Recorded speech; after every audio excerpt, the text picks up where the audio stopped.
না মানে আমি তোমাকে আর সময় দিতে পারবো না। চলে গেল জানিস আমাকে ছেড়ে।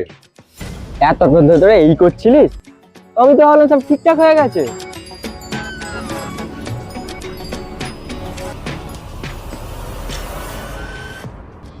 বলছি দাদা, অনেক কষ্ট করে টাকাগুলো জমিয়েছি। মায়ের শরীর খারাপ দাদা, টাকাটা না পেলে আমি সুইসাইড করে নেবো। বড় পাপী আমরা। হুম, কোনো পাপই নয়।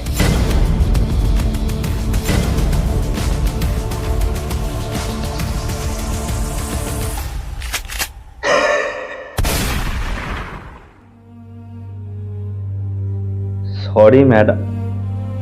ও তুই? বালের সরি।